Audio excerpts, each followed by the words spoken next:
Sir दो दिए थे। कौन कौन से क्वेश्चन दिए थे? सर देखते ये एंगल फाइंड करना था, वीएम की वैल्यू माइनस आई कैप थी, और ठीक है, अच्छा हाँ ठीक है ठीक है। एक, तो वो सबने सॉल्व कर लिया होगा जहां तक मुझे आइडिया लग रहा है।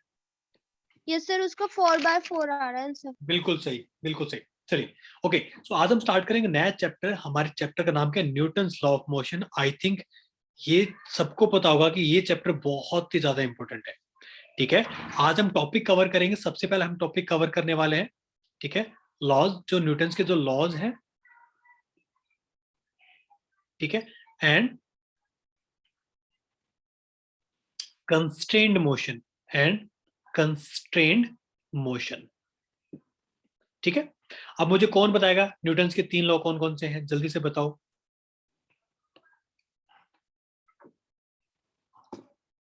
जल्दी से बताओ, न्यूटन के 3 लॉ कौन कौन से हैं? याद है किसी को, भूल गए? तो याद है, लॉ ऑफ इनर्शिया बिल्कुल और law of action momentum, law of acceleration, action to reaction. And the चलिए हम बात करते हैं न्यूटन्स फर्स्ट लॉ। ठीक है बच्चों, आई थिंक सबको पता होगा, लेकिन हम थोड़ा सा इनको डीपली हल्का सा जानेंगे एग्जैक्टली। ठीक है, फर्स्ट क्या है? Newton's first law of motion. मैं लिख रहा हूं फर्स्ट लॉ ऑफ मोशन, जिसको हम क्या बोलते हैं? Law of inertia. इसको हम क्या बोलते हैं? लॉ ऑफ इनर्शिया भी बोलते हैं। क्यों बोलते हैं बच्चों, इसके बारे में बात करेंगे। ठीक है, तो एक्चुअली न्यूटन ने क्या बोला था? न्यूटन ने बोला था अगर कोई ऑब्जेक्ट रेस्ट पे है या वो यूनिफॉर्म स्टेट ऑफ मोशन में है, ठीक है, तो उसकी टेंडेंसी हमेशा अपनी इस यूनिफॉर्म स्टेट को मेंटेन करने की ही रहती है। भाई इस बात का मतलब क्या है? मतलब ये है बच्चों, अगर कोई ऑब्जेक्ट मान लो ये रेस्ट पे ना, तो जब तक इसको कोई एक्सटर्नल फोर्स आप इस पे नहीं लगाओगे ना, ये हमेशा रेस्ट पे ही रहेगा। पहला पॉइंट। दूसरा पॉइंट, अगर मान लो कोई ऑब्जेक्ट मोशन में है, अगर आप फ्रिक्शन फोर्स वगैरह अगर आप उनको नेगलेक्ट कर दोगे ना, तो वो हमेशा क्या रहेगा बच्चों? वो हमेशा मोशन में ही रहेगा, उसकी यही टेंडेंसी रहेगी। ये न्यूटन्स का फर्स्ट लॉ था।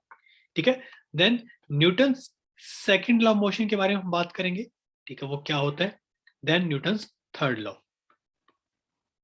ठीक है, आई थिंक फर्स्ट लॉ सबको पता होगा। फर्स्ट लॉ में जैसे अब इसको लॉ ऑफ इनर्शिया बोलते हैं। अब लॉ ऑफ इनर्शिया क्यों बोलते हैं? क्योंकि देखो बच्चों, अब बात क्या हुई, जब हमने फर्स्ट स्टेटमेंट के बारे में बात की ना कि न्यूटन फर्स्ट लॉ क्या है? Every object always try to maintain its uniform state, या तो रेस्ट पे हो या वो मोशन में हो, लेकिन जब तक उस पर हम कोई एक्सटर्नल फोर्स नहीं लगाते हैं। अब इस पे एक छोटा एग्जांपल ले सकते हैं भाई, एक मान लो छोटी सी गाड़ी खड़ी है, उसको हम धक्का लगा के हटा सकते हैं। लेकिन अगर हम सेम धक्का लगाए किसी ट्रेन के ऊपर, तो ट्रेन तो नहीं हिलती। लेकिन अगर हम न्यूटन फर्स्ट लॉ की बात करें, तो हम तो एक्सटर्नल फोर्स लगा रहे हैं, तो फिर ट्रेन क्यों नहीं हिल रही? तो इसको डिफाइन करने के लिए हमने फिर क्या दिया? हमने इसको थोड़ा मॉडिफाई किया, इसको हम क्या बोलते हैं? Law of inertia. मतलब क्या है? What is inertia? इनर्शिया क्या है? It's a tendency of an object to resist any change in its uniform state. मतलब क्या बच्चों इसका? मतलब ये बच्चों कि हर एक ऑब्जेक्ट वो रेसिस्ट करता है किसी भी चेंज को, किसी भी चेंज को रेसिस्ट करता है। अगर रेसिस्ट करता है तो फिर इनर्शिया डिपेंड करता है मास के ऊपर। इनर्शिया किस पे डिपेंड करता है? मैं यहाँ पे लिख देता हूँ, inertia is proportional to mass. Inertia is proportional to mass. यहाँ तक सबको क्लियर है? मैं थोड़ा सा फास्ट चल रहा हूँ क्योंकि ये सब बातें आपको ऑलरेडी आई थिंक पता होंगी। ठीक है, यस सर। तो जितना ज्यादा मास होगी बच्चों, तो उतनी ही ज्यादा उसकी रेसिस्ट करने की टेंडेंसी होगी। अब ट्रेन का मास बहुत ज्यादा है, तो उसको अपने यूनिफॉर्म स्टेट से चेंज होने के लिए बहुत ज्यादा वो रेसिस्ट करेगा। ये अपना फर्स्ट आता है, first law, that is law of inertia. ठीक है, ओके। नाउ अब बच्चों एक नई टर्म हम इंट्रोड्यूस करने वाले हैं, जिसको हम क्या बोलते हैं? मोमेंटम। क्या बोलते हैं? मोमेंटम। बच्चों एक्चुअली देखो होता क्या है, यहाँ तक किसी को कोई डाउट है क्या? सर एक बार प्रीवियस वाली स्लाइड दिखाना दोनों। इस पे हमने बात की थी सिर्फ किस पे? 3 लॉ के बारे में। ठीक है, चलिए बच्चों, अब देखो होता क्या है, आप सबको पता है कि एक एक प्लास्टिक की बॉल, आप आई थिंक बच्चों सबने, हर बच्चे ने प्लास्टिक की बॉल तो देखी होगी, या आप उसे खेले होंगे। ठीक है, तो जब भी आपको ऐसे आपकी तरफ को फेंकता, फास्ट भी फेंके ना, तब भी आप उस बॉल को आराम से कैच कर सकते हो। लेकिन अगर यहाँ पे आप क्रिकेट देखते हो, अगर कोई लेदर की बॉल है, चलो ठीक है लेदर की बॉल छोड़ो, अगर मान लो लोहे की बॉल है सेम साइज की, जिस स्पीड से आपने प्लास्टिक की बॉल को कैच किया था, अगर सेम स्पीड से अगर आप लोहे की बॉल आपकी तरफ को फेंक दे, आप कैच नहीं कर पाओगे। ठीक है, तो बच्चों किसी भी ऑब्जेक्ट के पास कितनी वेलोसिटी है, उसके इफेक्ट को डिफाइन करने के लिए हमने क्या किया, हम एक नई टर्म इंट्रोड्यूस करें जिसका नाम क्या है, मोमेंटम। मोमेंटम किसके इक्वल होता है, mass into velocity. So basically momentum it's a product of mass and velocity. ठीक है बच्चों, अब बच्चों देखो वेलोसिटी पे डिपेंड कर रहा है, तो ये क्या है, मोमेंटम। ये क्या है बच्चों, ये vector quantity, it's a vector quantity. यहां तक किस किस को समझ आया? आई थिंक देखो ये सब चीजें मैंने आपको यहाँ पे दिखा भी रखा है। ठीक है, इसकी यूनिट होती है केजी मीटर पर सेकंड, ये आप सबको पता हो। यहाँ तक किसी को Yes, कोई भी sir. कंफ्यूजन? No, sir. ठीक है, तो बच्चों इसी पे डिपेंड करता हमारा second law, Newton's second law. ठीक है, तो बच्चों देखो इसमें देखो क्या होता है, एक्चुअली देखो क्या है, according to Newton second law, किसी भी ऑब्जेक्ट पे अगर आपने कोई, मान लो ये कोई ऑब्जेक्ट है, ये जो कोई ऑब्जेक्ट है, आपने इस पर कोई एफ एक्सटर्नल लगाया, एफ एक्सटर्नल लगाया, ठीक है, मान लो इसका कोई मास है, ठीक है, अब इसका जो rate of change of momentum है ना बच्चों, rate of change of momentum of this mass, it's directly proportional to F external, F external. ठीक है, मतलब क्या है, अगर आपने किसी ऑब्जेक्ट पे अगर आपने कोई फोर्स लगाया है, तो वो जो फोर्स है उस पर डिपेंड करेगा कि किस रेट से इसका मोमेंटम चेंज होने वाला है। ठीक है, तो बच्चों हमें प्रोपोर्शनल साइन हटाने के लिए हम क्या करेंगे, हम एक कांस्टेंट को इंट्रोड्यूस करेंगे, के into DP by d T. अब आप बच्चों जब इनकी स्टैंडर्ड वैल्यू डालोगे ना, स्टैंडर्ड वैल्यू मतलब क्या है, एक फोर्स क्या होता है, 1 न्यूटन, 1 न्यूटन स्टैंडर्ड वैल्यू है। ठीक है, तो डीपी, डीपी मतलब क्या है बच्चों, मोमेंटम, मास आप 1 kg लोगे, वेलोसिटी आप 1 kg लोगे, तो ऊपर भी 1 आएगा, नीचे भी 1 आएगा, फाइनली के की वैल्यू बच्चों 1 आ जाएगी। इसलिए बच्चों एफ एक्सटर्नल हमेशा, या फिर हम एफ नेट, किसी ऑब्जेक्ट पे कितना लग रहा है उसको हम क्या लिखते हैं, it's dp by d t, which is also equal to mass into velocity. यहां तक सबको समझ आ रहा है ना? कोई ऐसा बता जिसको ये बातें समझ ही नहीं आ रही मैं क्या बोल रहा हूँ? No, sir. ठीक है, तो बच्चों जब आप इसको, सबको पता होगा कि अगर क्वांटिटी अगर प्रोडक्ट में है तो उनको डिफरेंशिएट कैसे करते हैं, इसको डिफरेंशिएट करते हैं ऐसे। तो अगर हम पहले मास को डिफरेंशिएट करेंगे into velocity plus mass into dv by d t, तो बच्चों एफ नेट किसी भी ऑब्जेक्ट पे जो लग रहा है वो किसके इक्वल आता है, वो इसके इक्वल आता है। लेकिन मोस्ट ऑफ द टाइम आप जब पढ़ने वाले हो ना, मोस्ट ऑफ द केसेस में आपको हमेशा मास कांस्टेंट मिलेगा। अगर मास कांस्टेंट मिलेगा तो बच्चों डीएम बाई डी टी क्या हो जाएगा, 0 हो जाएगा।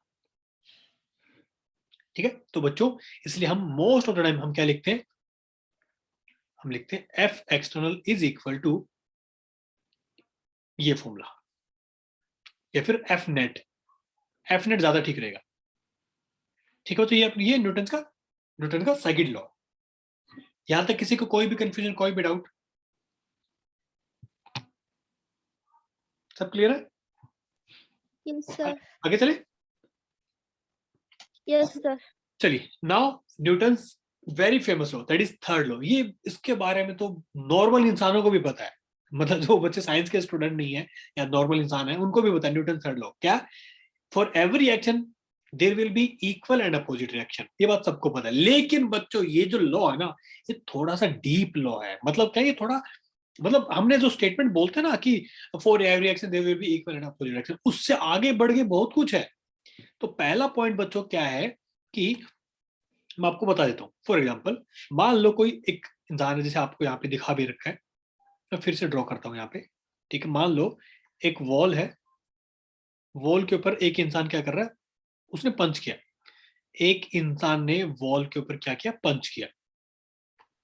ठीक है, उसने क्या किया, पंच किया। तो बच्चों जो ये पंच कर रहा है ना, ये जो पंच कर रहा है, ठीक है, फॉर एवरी एक्शन इसने एक ऐसे एक्शन लिया। ठीक है, for every action there will be equal and opposite reaction. तो जो ये फोर्स लगा रहा ना दीवार के ऊपर, दीवार भी बच्चों इस पे सेम फोर्स वापस लगाएगी। Okay, for every action there will be equal and opposite reaction. ठीक है, तो आप इसको एक्शन बोल सकते हो और आप इसको रिएक्शन बोल सकते हो।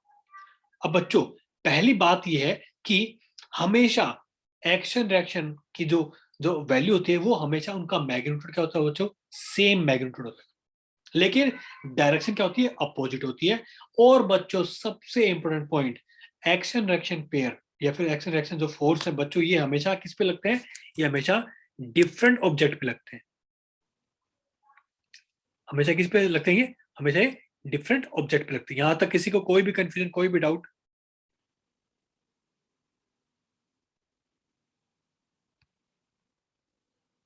No sir. पक्का? Yes sir. Last point, last point क्या है? सबको मेरी आवाज क्लियर आ रही है? Yes sir. ठीक है, last point, sorry second last point बच्चों, एक्शन एक्शन पेयर हमेशा एक ही इंस्टेंट पे एग्जिस्ट करते हैं। हमेशा क्या है, एक ही इंस्टेंट पे एग्जिस्ट करते हैं। ऐसा नहीं है कि पहले एक्शन आएगा फिर रिएक्शन आएगा, नहीं नहीं ऐसा नहीं है, एक ही टाइम एग्जिस्ट करेंगे। मतलब मैं जब वॉल को पंच कर रहा हूँ ना, उसी टाइम मेरे पे रिएक्शन आएगा, उसी टाइम। इसलिए बच्चों, इसलिए क्या है, हम ये डिफाइन नहीं कर सकते कि इन दोनों में से कौन सा एक्शन है कौन सा रिएक्शन। आप इसको भी एक्शन बोल सकते हो और आप इसको भी रिएक्शन बोल सकते हो। ठीक है, एंड लास्ट क्या है, सेम नेचर। बच्चों जो एक्शन रिएक्शन पेयर होते हैं वो आपस में हमेशा सेम नेचर के होते हैं। ये इसका मीनिंग क्या है, इसके बारे में हम आगे बात करने वाले हैं। ये बच्चों न्यूटन थर्ड लॉ है। यहां तक किसी को कोई भी कंफ्यूजन, कोई भी doubt? No sir. Sir same nature के कैसे मतलब? हाँ, इसके बारे में आपको मैं आगे एग्जांपल दूंगा। चलो आपका एग्जांपल दे देता हूँ। देखो, मान लो एक छोटा एग्जांपल लेता हूँ। मान लो एक बुक रखी है एक टेबल के ऊपर ऐसे, ठीक है, ये अपनी एक टेबल है, उस पर एक बुक रखी है। ठीक है, अब चलो मैं काम करता हूँ, रुको मैं इस एग्जांपल को एक्सप्लेन करने से पहले कुछ आपको फोर्स करवा देता हूँ, कुछ बेसिक फोर्स आपको बता देता हूँ। ठीक है, बेसिक फोर्स देखो, सबसे पहला फोर्स, बेसिक फोर्स क्या होता है, वेट फोर्स। फर्स्ट फोर्स क्या है, वेट फोर्स। वेट फोर्स की वैल्यू क्या होती है, मास इनटू ग्रेविटी। इसके बारे में आई थिंक सबको पता होगा। इसकी डायरेक्शन क्या होती है, always towards, always towards the centre of earth. बच्चों कभी ये मत बोलना कि वर्टिकल डाउनवर्ड डाउनवर्ड लगता है। उसके से हम क्या करते हैं, हम अर्थ को साइज बहुत ज्यादा मानते हैं। अगर मान लो अर्थ ऐसे है, ठीक है, अगर हम अर्थ के बारे में बात करें, अगर मान लो कोई ऑब्जेक्ट यहाँ पे रखा हुआ है, यहाँ पे कोई ऑब्जेक्ट है, तो बच्चों इस पे जो ग्रेविटी लगेगी ना, वो लगेगी टुवर्ड्स, उस पे ये वाली नहीं लगेगी। ग्रेविटी जो है ये नहीं लगेगी, ये डायरेक्शन नहीं है। एक्चुअल डायरेक्शन क्या है, एक्चुअल डायरेक्शन ये है, towards the centre, weight force. ठीक है, सेकेंड थिंग, एक फोर्स होता है नॉर्मल फोर्स। क्या होता है, नॉर्मल फोर्स। बच्चों नॉर्मल फोर्स क्या होता है, जब भी दो सरफेस आपस में कांटेक्ट में आते हैं, जब भी दो सरफेस आपस में कांटेक्ट में आते हैं, तो उनके बीच में एक फोर्स ऑफ रिपल्शन होता है। अब हमें कैसे पता चला, हमें इसलिए पता चला बच्चों, मैं यहाँ पे एग्जांपल देता हूँ आपको। मान लो एक बुक है, हमने उसको रखा एक टेबल के ऊपर, हमने उस बुक को हमने एक टेबल पे रख दिया।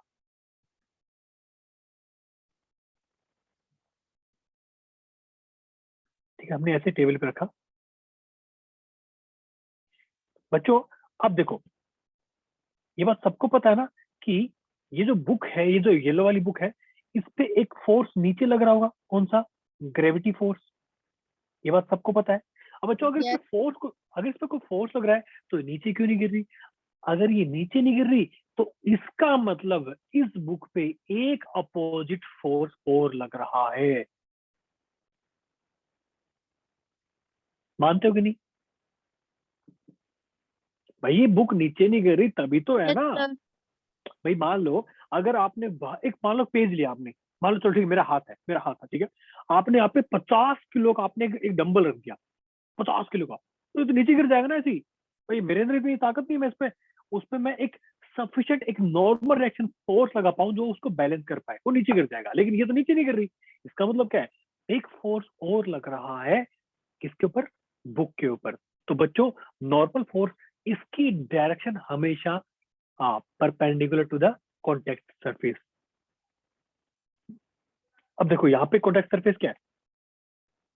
यहाँ पे जो है कॉन्टेक्ट सरफेस ये है ना, ये कॉन्टेक्ट सरफेस, तो इसके हमेशा परपेंडिकुलर हो, इसके हमेशा क्या होगा? परपेंडिकुलर हो।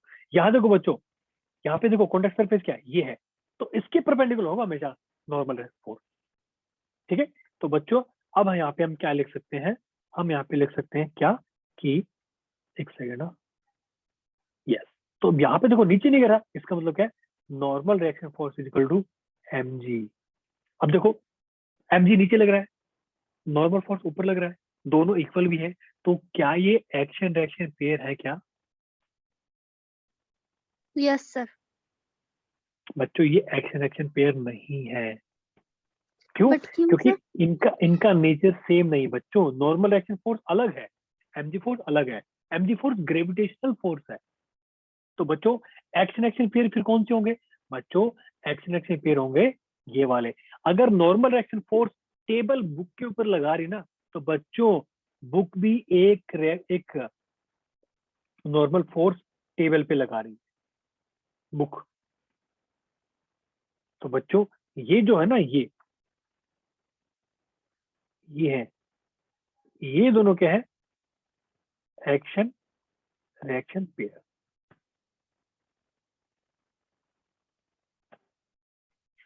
ये बात किस किस को समझ आ गई? क्लियर है? यस यहाँ तक किसी सर। कोई डाउट? सर ठीक है, नीचे नॉर्मल फोर्स क्यों लग रही है? बच्चों क्या होता है ना, according to Newton third law motion, for every action there will be equal and opposite action. अगर टेबल बुक पे कोई फोर्स लगा रही है तो बुक भी टेबल पे फोर्स लगाएगी नहीं लगाएगी? Yes sir. यस वही है। ओके ठीक है, sir. Okay. Now next basic force है टेंशन फोर्स। टेंशन फोर्स, ठीक है, इसके बारे में बात करते हैं। चलो टेंशन फोर्स देखो बच्चों, ये अपनी सीलिंग है, ठीक है। अब एक मास है m, वो नीचे ऐसे लटक रहा है, और सबको पता है अगर मान लो आप लटक रहे हो, आप एक सीलिंग पे रस्सी लटक रहे हो, आप उस पर लटक रहे हो, ठीक है, बट आप नीचे नहीं गिर रहे। भाई आप नीचे नहीं गिर रहे, देखो इस पे एक फोर्स नीचे की तरफ लग रहा है mg, लेकिन ये नीचे नहीं गिर रहे, मास तो नीचे नहीं गिर रहा, इसका मतलब कुछ ना कुछ इसको बैलेंस कर रहा है ऊपर। वो टेंशन फोर्स होता है। किसके ऊपर? टेंशन फोर्स किस पे लगता है? रोप के अंदर, ठीक है, या फिर स्ट्रिंग। बच्चों अब एक चीज बताओ, अगर आप कुछ खींच रहे हो, कुछ आप खींच रहे हो, तो बच्चों यहां भी तो फोर्स लग रहा होगा ना। तो बच्चों टेंशन फोर्स की डायरेक्शन हमेशा क्या होती है? जिस पॉइंट की आप बारे में बात कर रहे हो उससे हमेशा अपोजिट होती है हमेशा। सीलिंग की बात कर रहे हो तो नीचे की तरफ लग रहा होगा, आप मास m वाले पॉइंट की बात करोगे तो ऊपर, उसके ऊपर लग रहा होगा। ये बात किस किस को समझ आ गई? टेंशन फोर्स के बारे में किस किस को समझ आ गया?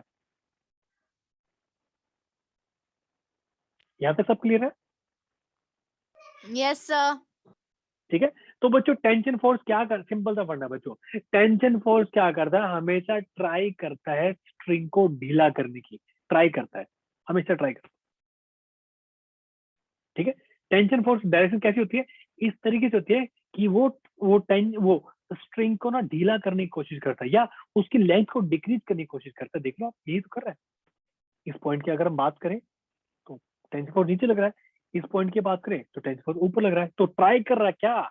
इसकी लेंथ को कम करने की। यहाँ तक किसकी समझ आ गया? यस सर, आ गया सर। आगे चले, चलिए। Yes sir. ठीक है, नेक्स्ट टॉपिक है, बहुत ही इंपॉर्टेंट टॉपिक है, सिस्टम। सिस्टम क्या होता है बच्चों? देखो, अभी तक हमने बात की थी किसके बारे में? हमने भाई यहाँ पे हमने क्या पढ़ा था कि एफ नेट, हमारे पास एक फॉर्मूला आया था ना, ये वाला फॉर्मूला एफ नेट। लेकिन बात बच्चों की एफ नेट लगाना किस पे है, एफ नेट किस पे लगाना है? तो बच्चों नेक्स्ट हमारा टॉपिक है सिस्टम। सिस्टम क्या है? एक ऐसा ऑब्जेक्ट या एक ग्रुप ऑफ ऑब्जेक्ट जिसके मोशन को हम ऑब्जर्व कर रहे हैं, जिसके मोशन को हम ऑब्जर्व कर रहे हैं। फॉर एग्जाम्पल, अगर मैं यहाँ पे अगर इसके बारे में बात कर रहा हूँ, अगर मैं यहाँ पे मास एम के बारे में बात कर रहा हूँ, तो मैं क्या बोलूंगा कि भाई एक मास इस पे फोर्स नीचे लग रहा है, टेंशन फोर्स ऊपर लग रहा है। क्यों? क्योंकि बात ही एम की कर रहा हूँ मैं, भैया मैं बात एम की कर रहा हूँ ना। अगर मैं सीलिंग की बात करूंगा तो मैं क्या बोलूंगा, इस पे फोर्स नीचे लग रहा है। आ रही बात समझ में? Yes sir. ठीक है, तो बच्चों सिस्टम क्या है? इसमें अकेला भी हो सकता है एक ऑब्जेक्ट, इसमें ग्रुप भी हो सकते हैं, इसमें 3 से ज्यादा भी हो सकते हैं, बहुत सारे हो सकते हैं। ठीक है, okay. Yes sir. For example मान लो दो भाई है, तो भाई है आपस में क्या कर रहे हैं, लड़ाई कर रहे हैं, आपस में लड़ाई कर रहे हैं, एक दूसरे से मारपीट कर रहे हैं। ठीक है, ओके।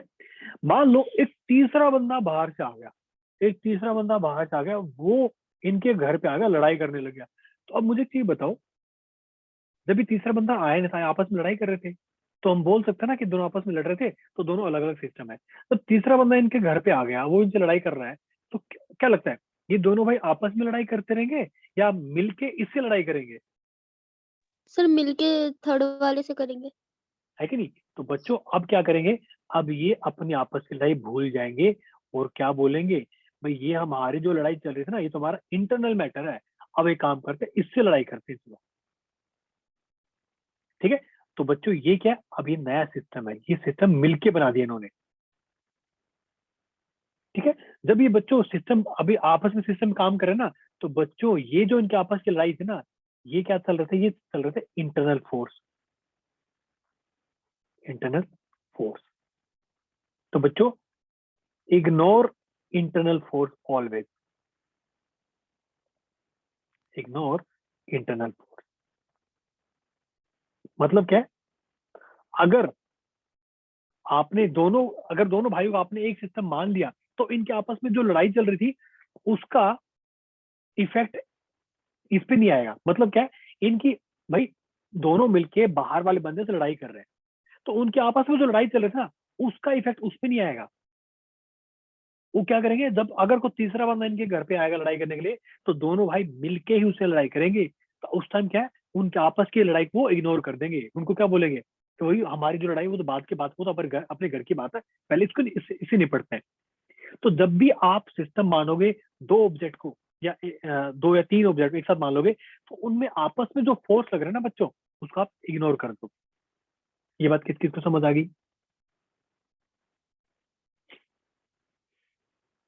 बच्चों ये बात किस किस को समझ आएगी हमारी? सर यस एक सर। बार और बता दो। मैं ये कह रहा हूँ फॉर एग्जाम्पल, तो इस पे एग्जाम्पल लिखता हूँ। देखो मान लो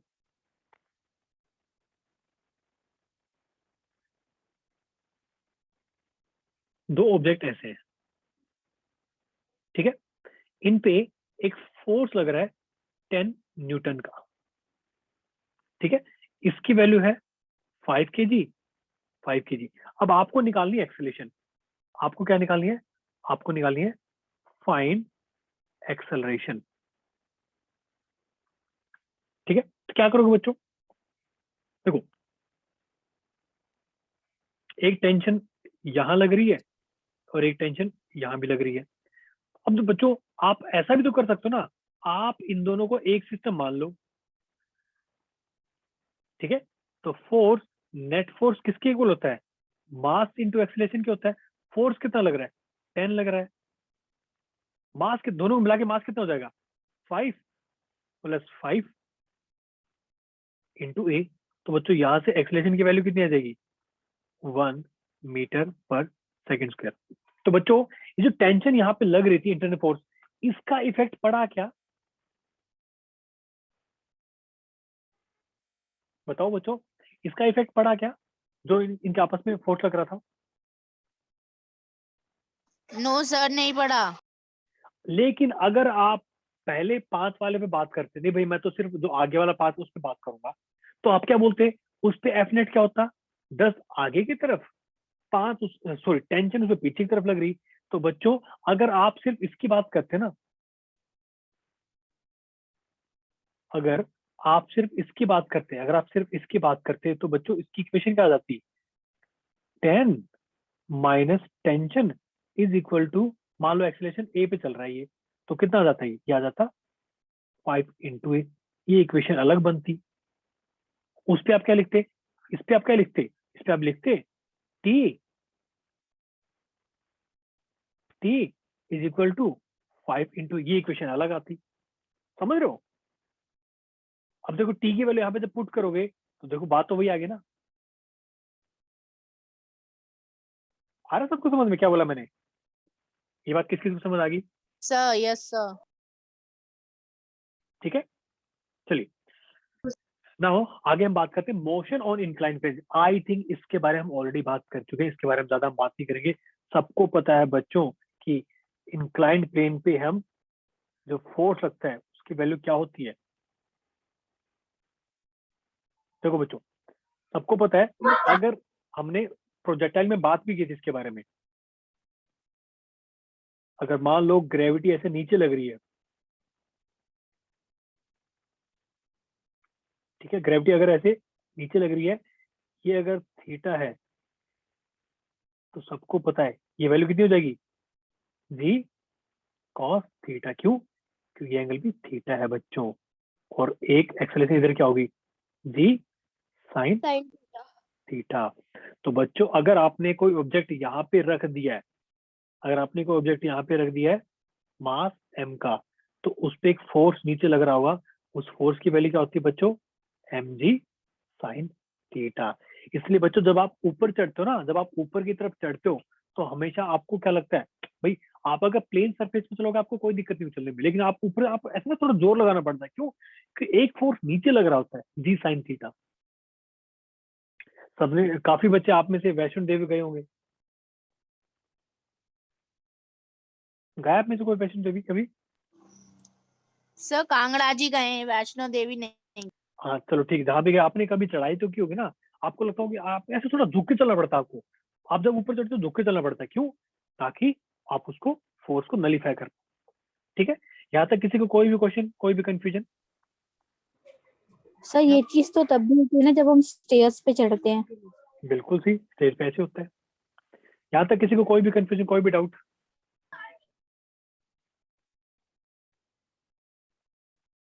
आगे चले, चलिए अब इसमें एक छोटा सा क्वेश्चन करते हैं। क्वेश्चन देखो क्या बच्चों, breaking tension of string is 200 newton, find maximum acceleration of boy without breaking the string. चलिए ये क्वेश्चन करते हैं। ब्रेकिंग टेंशन का मतलब क्या है बच्चों, एक इंसान है, एक रस्सी लटक रही है, वो उस पे ऐसे ऊपर चढ़ने की कोशिश कर रहा है, उस पे क्या ऐसे ऊपर चढ़ने की कोशिश कर रहा है वो। ठीक है, अब कोशिश करेगा तो क्या होगा, उसको फोर्स लगाना पड़ेगा, रस्सी को खींचना पड़ेगा ना। तो कह रहे हैं ब्रेकिंग टेंशन ऑफ स्ट्रिंग, अगर ये जो लड़का ऊपर चढ़ रहा है अगर ये 200 न्यूटन से ज्यादा फोर्स लगाएगा ना तो रस्सी टूट जाएगी। तो क्वेश्चन क्या पूछा है कि वो कितनी मैक्सिमम एक्सेलरेशन से ऊपर चढ़ सकता है कि रस्सी ना टूटे।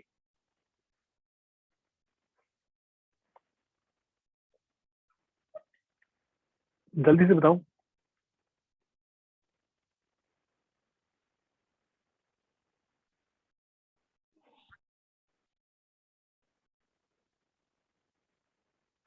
यहाँ तक किसी को कोई भी डाउट, कोई कंफ्यूजन, जल्दी बोलो आंसर क्या है इसका।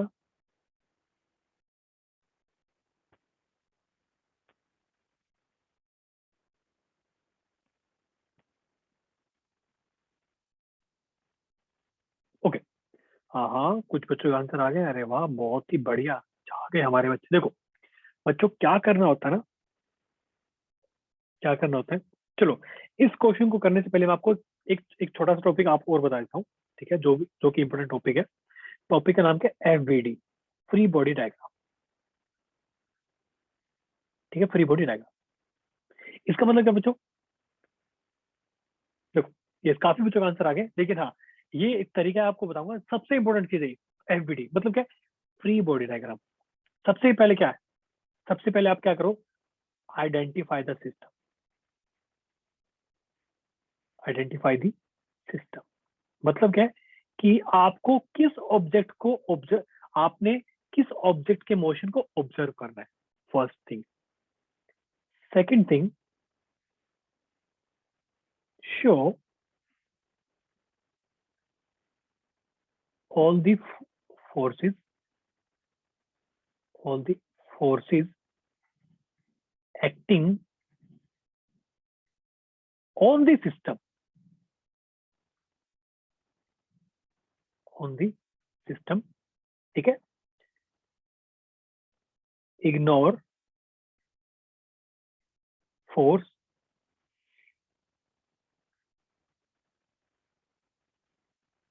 applied by the system मतलब क्या है कि आपने जो सिस्टम आइडेंटिफाई किया है ना, उस पे जितने भी फोर्स लग रहे हैं बाहर से, बाहर की बात चल रही है, बाहर की फोर्स जितने भी लग रहे हैं आप उन सबको शो कर दो।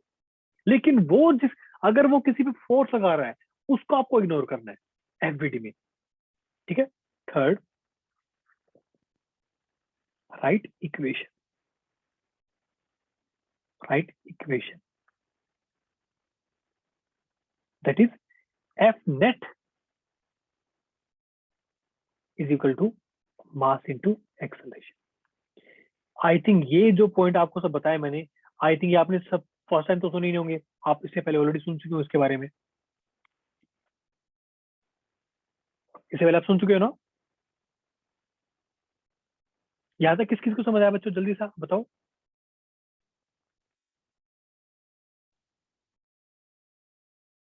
मेरी बात सबको आ रही है क्या?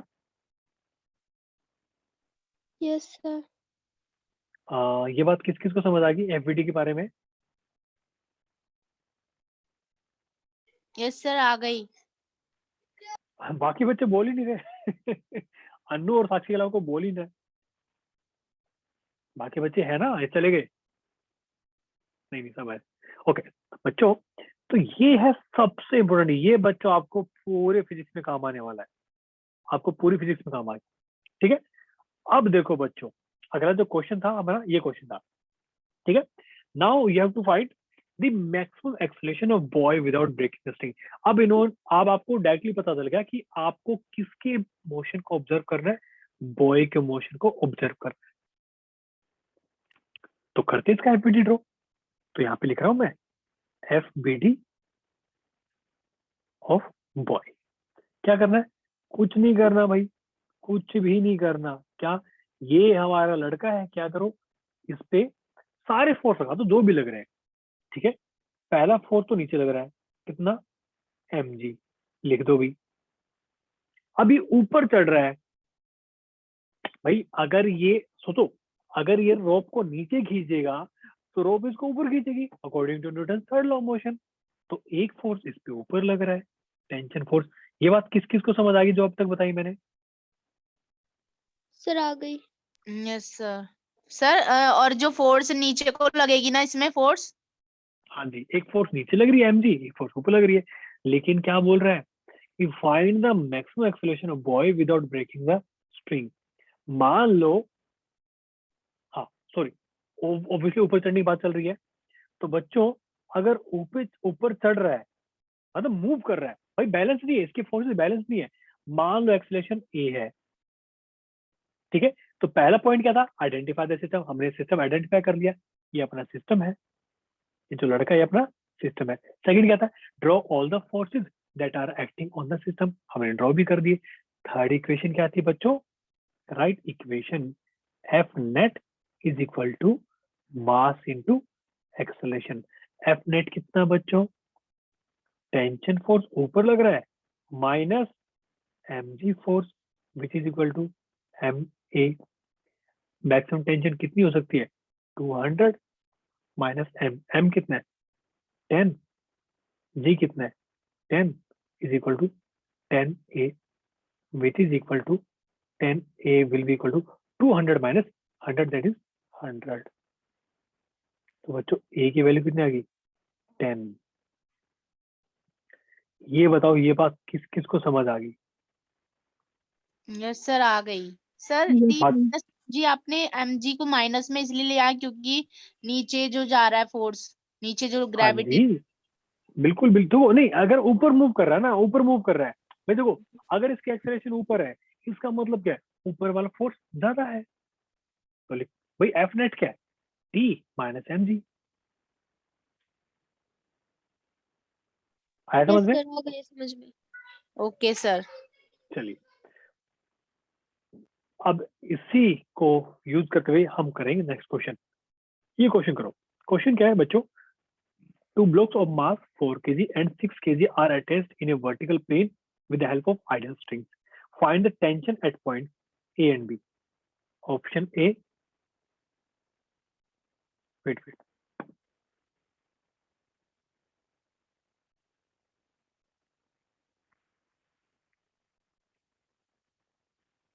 Option A, option B, C and D. चलिए बच्चों, ये क्वेश्चन करो।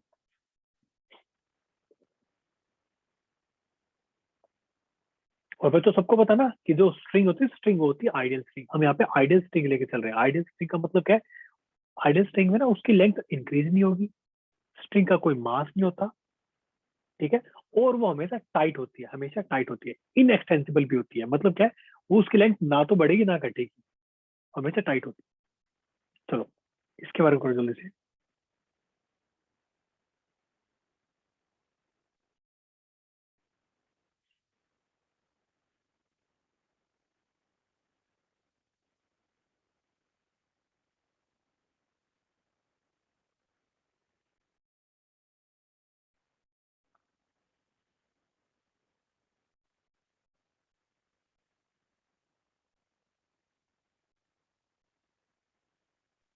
सर एक्सलेरेशन क्या होगा इसका?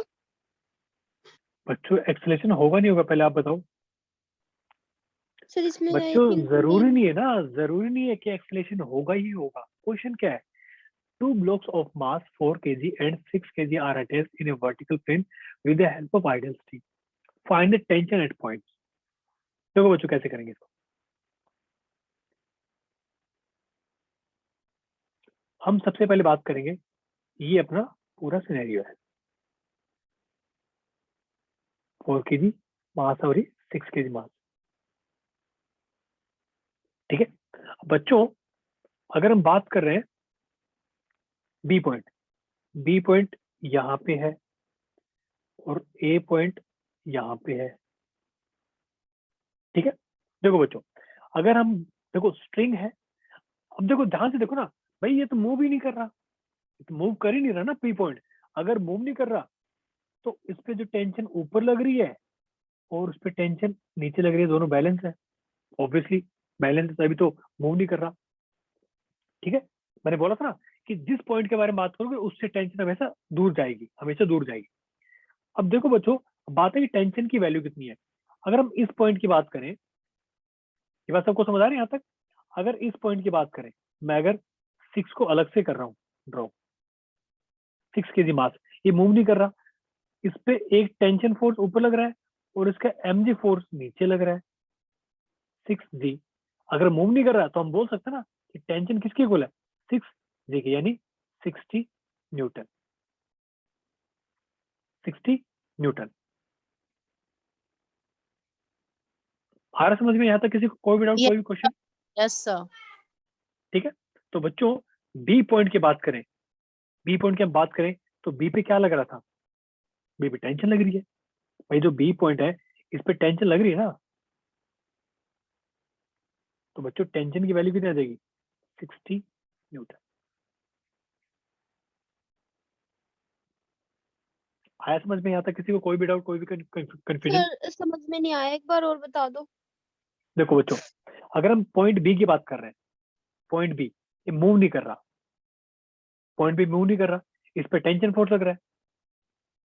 अगर यहाँ पे यस। मैं बात करूँ, ये देखो ये जो पॉइंट बी है, पॉइंट बी, तो सीधा सीधा इस पे क्या है, एक टेंशन फोर्स लग रहा है ना। देख रहा आपको टेंशन फोर्स नहीं लग रहा है नीचे, देखो ये टेंशन फोर्स लग रहा है नीचे। यहाँ तक किसी को कोई भी डाउट, कोई कंफ्यूजन? फिर से रिपीट करो क्या? Yes sir. चलो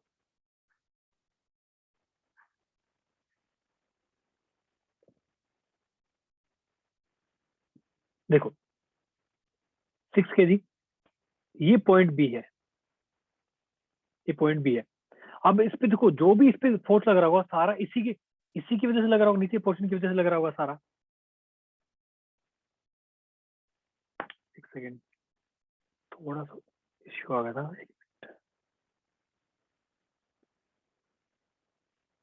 चलिए ठीक है बच्चों, अब देखो बी पॉइंट पे क्या है, टेंशन फोर्स नीचे लग रहा है।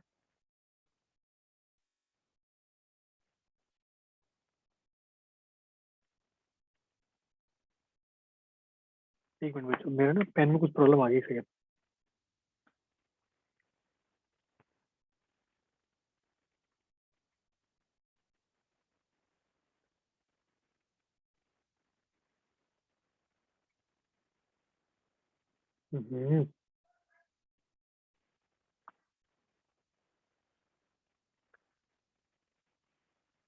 यस देखो बच्चों, हम पॉइंट बी की बात कर रहे हैं, ठीक है। पॉइंट बी देखो बच्चों, एक टेंशन फोर्स नीचे लग रहा है, सबको आ रहा है समझ में, और इस पॉइंट पे टेंशन फोर्स ऊपर लग रहा है। तो बच्चों हमें टेंशन फोर्स निकालना बी के ऊपर, ठीक है। उसकी वैल्यू कितनी आ जाएगी, 60 न्यूटन। क्यों? क्योंकि टेंशन की वैल्यू कितनी आ रही है,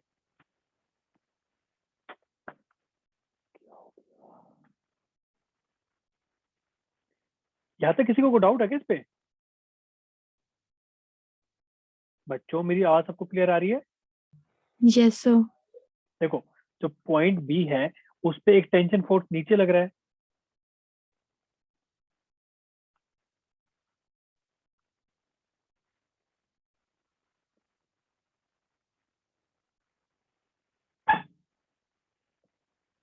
ओके। मैं कलर चेंज करता हूँ।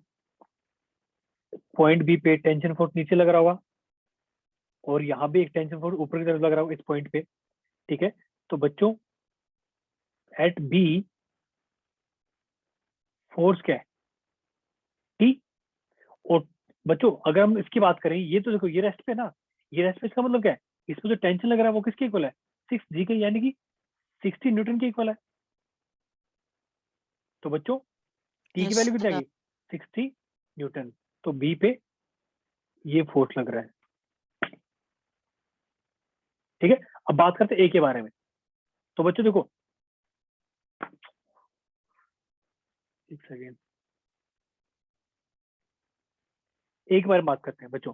अब देखो ये अलग अलग स्ट्रिंग है, ये मान लो T1 है, ठीक है, T1 है।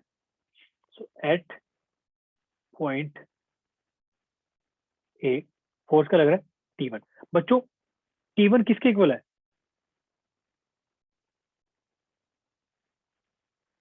T1 जो है,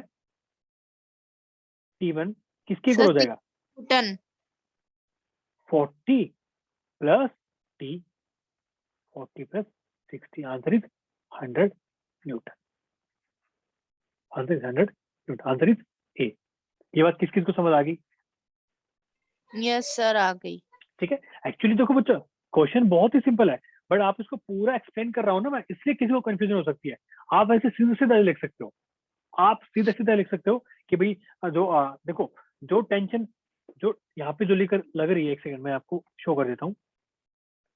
देखो यहाँ जो टेंशन लग रही है, सेम टेंशन यहाँ भी तो है, पूरे स्ट्रिंग में सेम टेंशन है ना। सर पहले हम ए का भी तो निकाल सकते हैं कि कितनी टेंशन लग रही है। यस, तो बच्चों टेंशन तो स्ट्रिंग में पूरी सेम रहेगी, ठीक है। तो ये आपको मैं आपका मैं सर करके इसमें दिखा रहा हूँ आपने ना। फॉर्मूला कौन सा यूज करा? बच्चों फॉर्मूला क्या है, फॉर्मूला बैलेंस वाला, एफवीडी, ठीक है। आगे चले, चलिए बच्चों नेक्स्ट हमारा टॉपिक है string and pulley based question. String and pulley based question. तो बच्चों इसमें देखो क्या है, कुछ तरीके आपको बताऊंगा मैं, ठीक है, उन तरीके के बारे में बात करेंगे।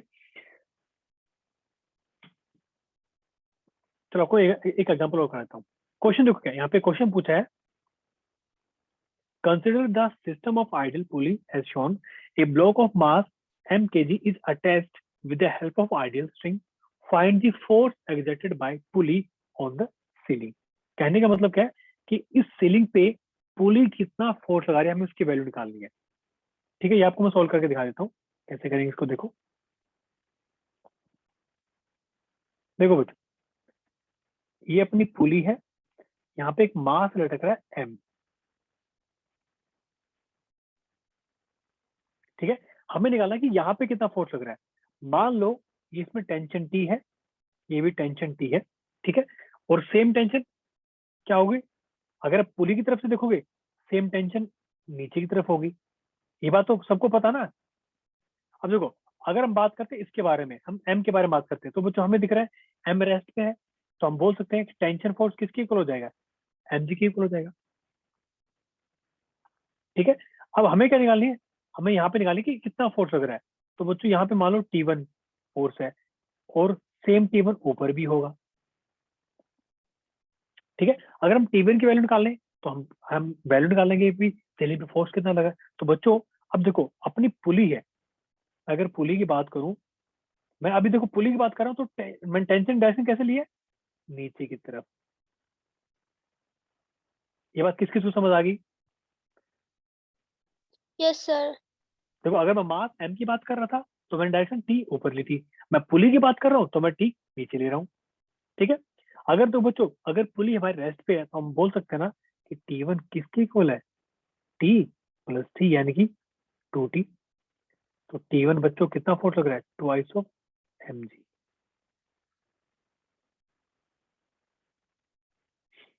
आया समझ में, तो आंसर क्या बच्चों, बी।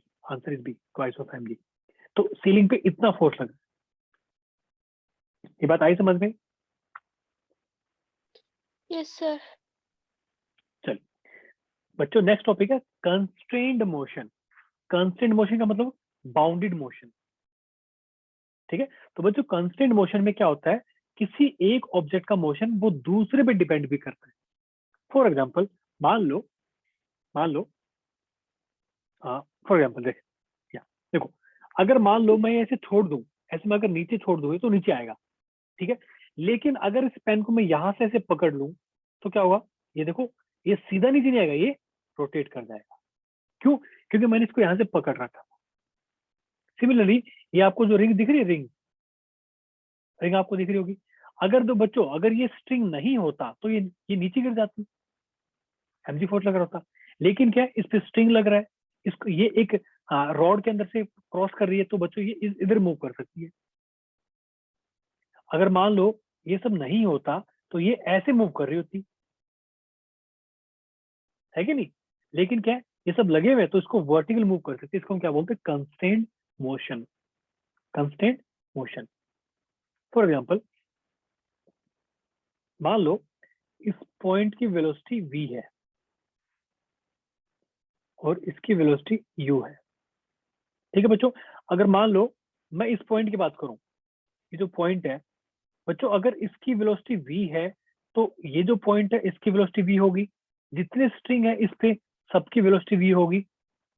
क्यों, क्योंकि बच्चों मैंने आपको अभी बताया था कि स्ट्रिंग इनएक्सटेंसिबल है, वो खींच नहीं सकता, उसकी लेंथ फिक्स है। धागा देखा आपने सबने, धागा देखो, धागा वो खींच नहीं सकता। लेकिन जो रबर है, रबर खींच जाता है। भाई अगर मान लो एक रस्सी है मान लो, आप उधर से खींचो, मैं इधर से खींच रहा हूँ, मैंने आपको अपनी तरफ 1 फुट खींच लिया, 1 फुट, तो रस्सी के जितने पॉइंट थे वो सब ने 1 1 फुट आगे मूव किया होगा।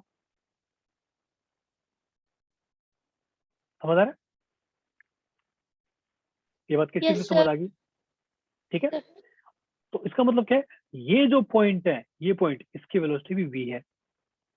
अगर मान लो ये एंगल थीटा था तो बच्चों हमें क्या लिखना, हम क्या लिखेंगे यहाँ पे, अगर ये पॉइंट इसकी वेलोसिटी v है तो हम बोल सकते हैं ना कि v must be equal to, देखो ये u है तो ये क्या हो जाएगा, इधर क्या हो जाएगा, u cos of theta. So v को किसके इक्वल होना पड़ेगा, u कॉस थीटा के इक्वल होना पड़ेगा। ये बात किस किस को समझ आई।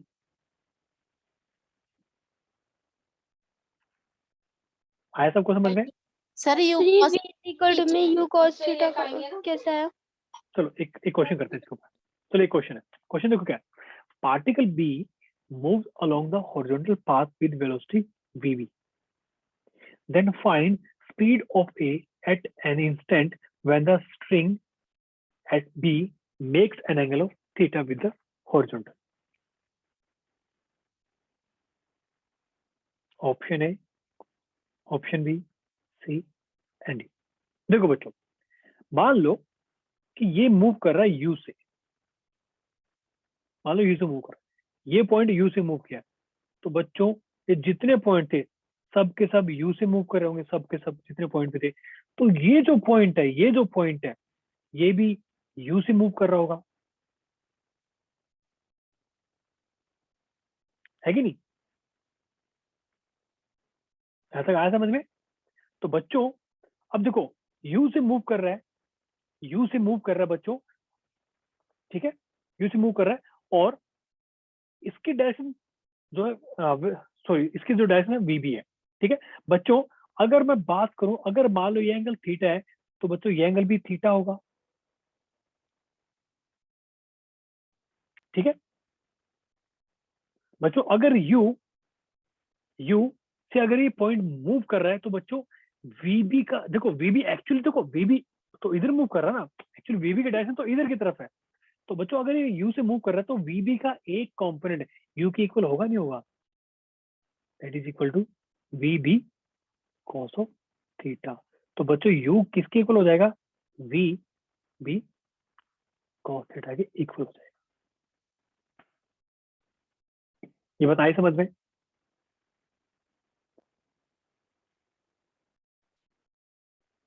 किसकी उसके बाद समझ आ गई?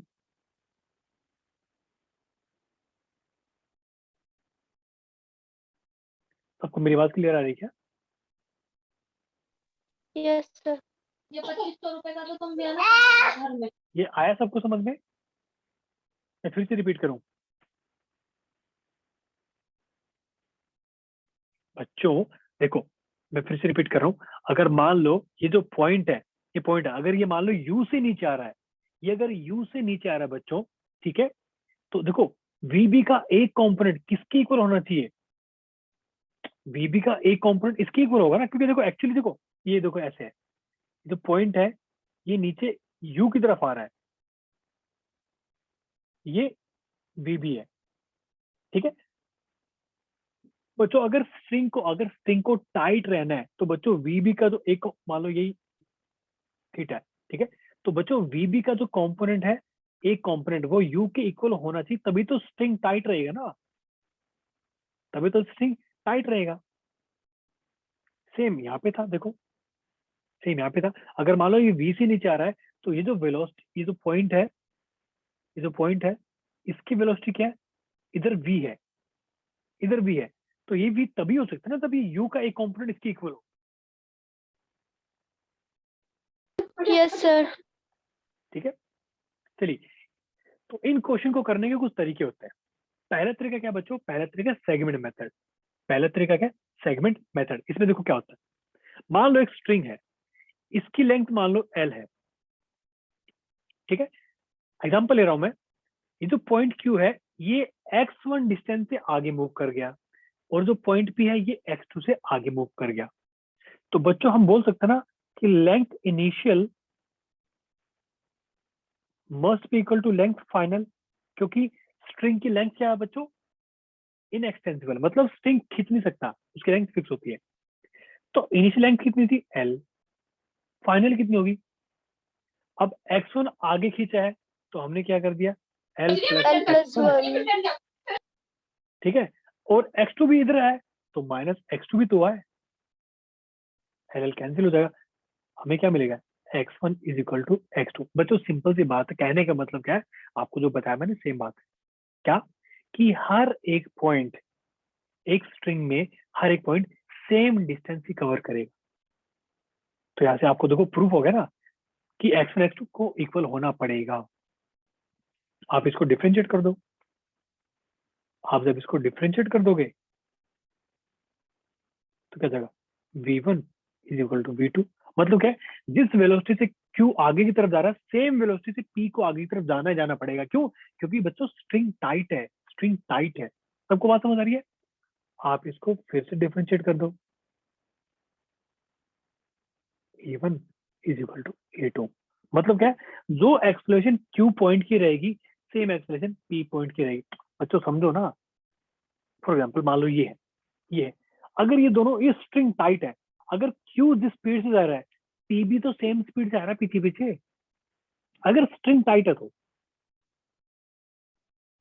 समझ रहे हो? अगर मान लो पॉइंट Q ने x डिस्टेंस कवर किया तो P भी तो x डिस्टेंस कवर कर रहा है, ये हमने यहाँ पे प्रूव किया। Yes sir. आया समझ में? ये अपना Yes, फर्स्ट sir. मेथड क्या है, सेकंड मेथड। ठीक है, सेकंड मेथड क्या है, टेंशन ट्रिक। ठीक है, टेंशन ट्रिक। देखो बच्चों, इसका देखो मीनिंग क्या है।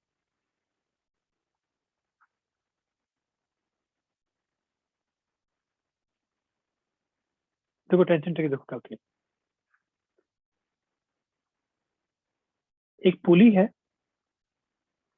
इस पे मास है मान लो M2, ये है M1। ठीक है, ये क्या गया, ये x डिस्टेंस से ऊपर गया। अगर ये x से ऊपर गया तो बच्चों ये x से नीचे भी आएगा, क्योंकि हमने अभी बात की थी, क्योंकि स्ट्रिंग टाइट है। ठीक है, तो पुली ट्रिक देखो, टेंशन ट्रिक में देखो क्या होता है, मैं यहाँ पे साफ लिख देता हूँ। टेंशन ट्रिक,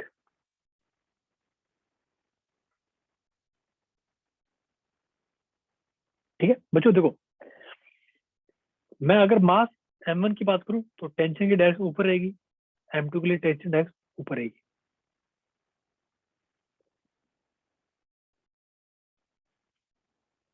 ठीक है, तो बच्चों टेंशन ट्रिक में क्या होता है, work done by tension force is 0। कैसे? देखो बच्चों, सबको पता है वर्क डन क्या होता है, force into dot product of force and displacement. सबको पता है ना, work done is dot product Yes, of sir. Force vector and displacement vector. ठीक है बच्चों, यहाँ पे देखो, यहाँ पे अगर मैं इसकी बात करूं तो बच्चों जो टेंशन है वो भी ऊपर की तरफ है, और जो डिस्प्लेसमेंट है बच्चों तो वो भी ऊपर की तरफ है। तो वर्क डन का फॉर्मूला ये भी हम लिख सकते हैं ना, FD cos थीटा। ठीक है, थीटा क्या है, angle between force factor and displacement factor. ठीक है, तो बच्चों T सेम डायरेक्शन में x के, हम बोल सकते हैं यहाँ पे थीटा कितना है, 0 डिग्री। अगर यहाँ पे बात करें, यहाँ देखो बच्चों टेंशन ऊपर लग रही है लेकिन डिस्प्लेसमेंट क्या है, नीचे की तरफ है। एंगल कितना है बच्चों, 180 डिग्री। लिख सकते हैं ना?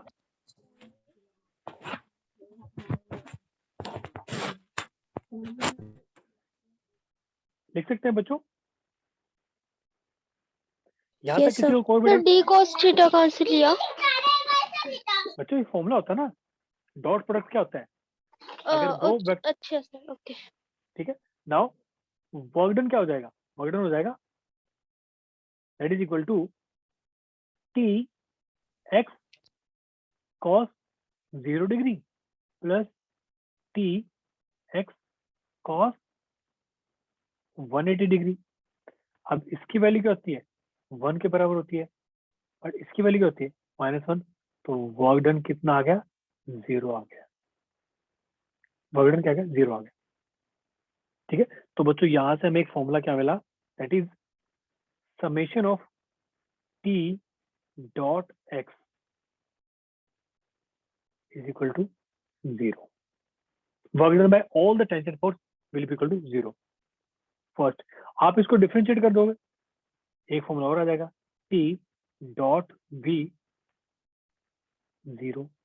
आप फिर से डिफरेंशिएट कर दो, T डॉट एक्सेलरेशन ऑल्सो 0। ये बात किस किस को समझ आ गई, जल्दी से बताओ।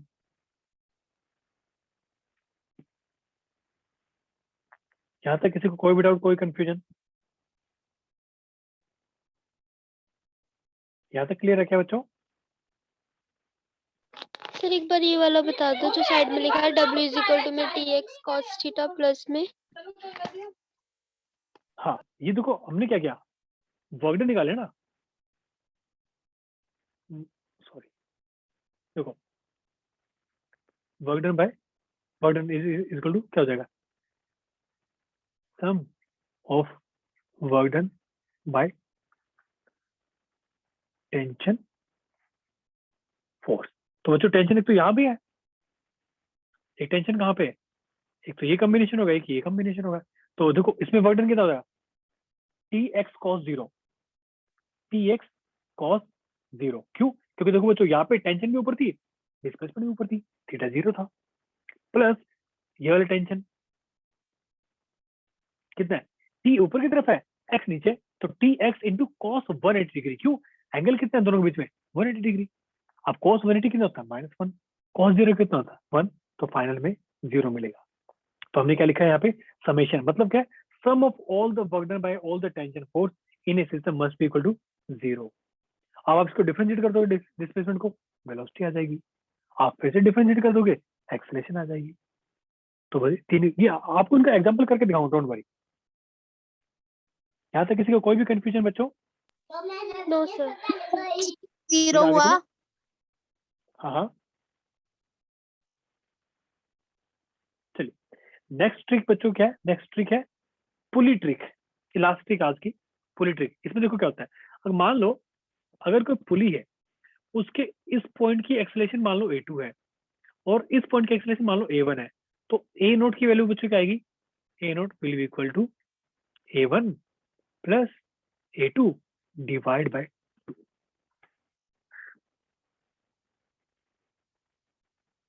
Use sign convention, use sign convention कैसे? फॉर एग्जांपल एक पुली है, उसके इस पॉइंट की वेलोसिटी मान लो एक्सेलरेशन की, ये सबके लिए वैलिड है, ये डिस्प्लेसमेंट के लिए वैलिड भी है। मैं आपको लिख दूंगा, मान लो ये 10 मीटर पर सेकंड है ऊपर की तरफ, ये कितना मान लो 3 मीटर पर सेकंड नीचे की तरफ। आपको निकालनी है A not, find A not, तो लिखो A नॉट। लेकिन एक काम करो, पहले आप डायरेक्शन मान लो कौन सी पॉजिटिव है, मैं ये डायरेक्शन हमेशा पॉजिटिव मानता हूँ ऊपर की तरफ, ये ठीक है। अगर ऐसे है तो लिखो क्या, ये क्या है, मान लो ये A1 है, A1 और ये मान लो A2 है, तो A1 तो नीचे है, तो लिखो -3 प्लस 10 डिवाइड बाय 2, कितना आ गया 7/2, यानी कि 3.5 मीटर पर सेकंड स्क्वायर। मान लो ये एक्सेलरेशन है। आया समझ में? आपको वो जो साइन कन्वेंशन के अकॉर्डिंग करना पड़ेगा, ठीक है। यहाँ तक किसी को कोई कंफ्यूजन? No sir. आगे चलें? Yes sir. चलिए इस पे आपको मैं एक छोटा सा होमवर्क देता हूँ, ठीक है, उसके बारे में हम नेक्स्ट क्लास में बात करेंगे, अदरवाइज क्लास बड़ी लंबी हो जाएगी, ठीक है। चलिए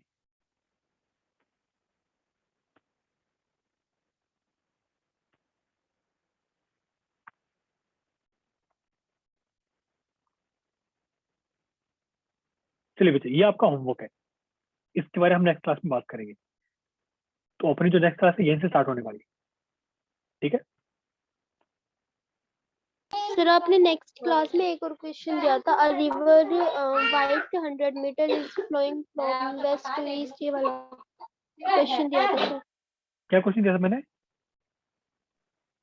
a river but 100 meter is flowing from west to east at a speed of 5 meter per minute.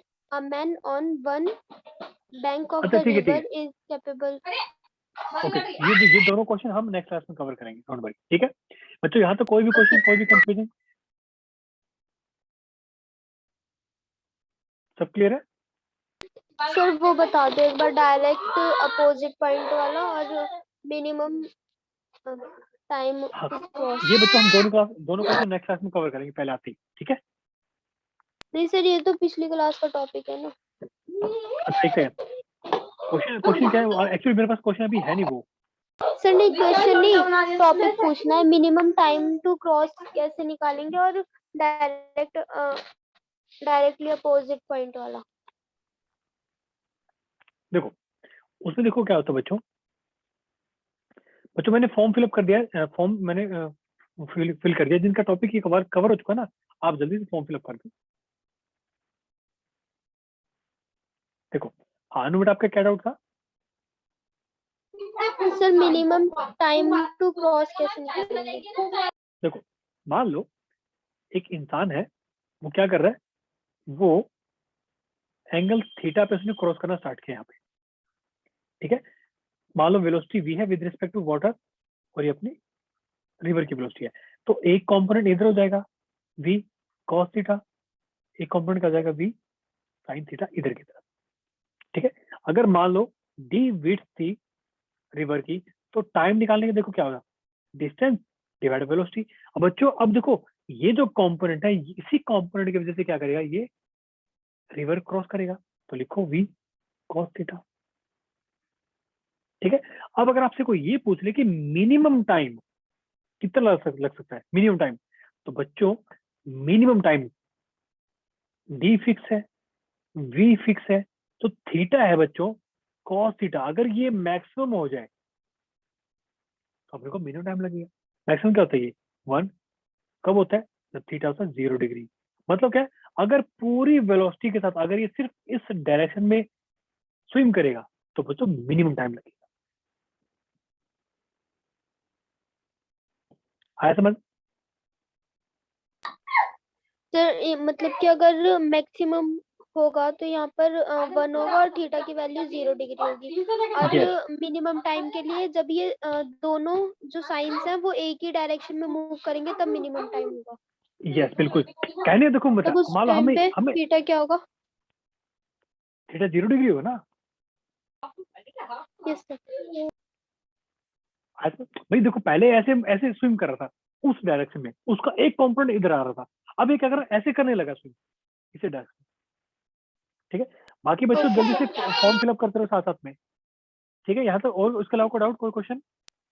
Sir एक बार ये क्या नाम है, ये जो क्वेश्चन था हमारा रिवर वाला, उसमें ड्रिफ्ट निकालना था, तो सर ड्रिफ्ट कैसे निकालेंगे?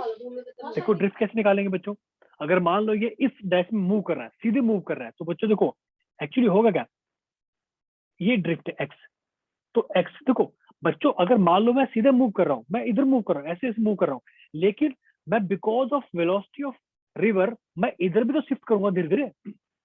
बट ठीक है मैं इधर जा रहा हूँ, मैं मेरी डायरेक्शन तो ये है, लेकिन मैं पानी के बहाव की वजह से इधर भी तो शिफ्ट करूंगा ना, तो वो क्या आ जाएगा, वो आ जाएगा अपना क्या, u इंटू टी, अगर मिनिमम टाइम है तो। मिनिमम सर टाइम ड्रिफ्ट मतलब होता क्या है? दिस मतलब क्या है? देखो एक्चुअली ये ट्राई कर रहा है यहाँ इस पॉइंट से यहाँ पहुंचने की ट्राई कर रहा है, बट ये पहुंचेगा यहाँ पे, पहुंचेगा यहाँ पे, इस पॉइंट पहुंचेगा ये, क्यों, बिकॉज ऑफ यू। तो सर इस क्वेश्चन में हमसे बोला find the drift if the time taken to cross the river is shortest, यानी Yes. कि पहले हमें इसका मिनिमम टाइम निकालना होगा। यस, शॉर्टेस्ट टाइम और की फिर इन्होंने इस कंडीशन दे रखी है कि अगर शॉर्टेस्ट टाइम में हाँ, कवर कर रहा है वो, तो ड्रिफ्ट निकालो। पहले शॉर्टेस्ट टाइम निकाल के फिर ड्रिफ्ट की वैल्यू फाइंड करनी यस, होगी। और ड्रिफ्ट की वैल्यू क्या हो जाएगी, u इंटू, ठीक है। कोई बात यस नहीं, अगर आपके और भी कोई डाउट है ना, मैं मैनेजमेंट से बात करके मैं आपके डाउट सेक्शन रखवा दूंगा आपको, ठीक है। और देखो क्लास बहुत लंबी खींच जाएगी, ठीक है बच्चों। Yes sir, thank you sir. चलिए जल्दी से फॉर्म फिलअप कर दो, जल्दी बाकी बच्चे अगर कोई डाउट नहीं है जल्दी से फॉर्म फिलअप कर दो, आपकी अटेंडेंस तभी काउंट होगी।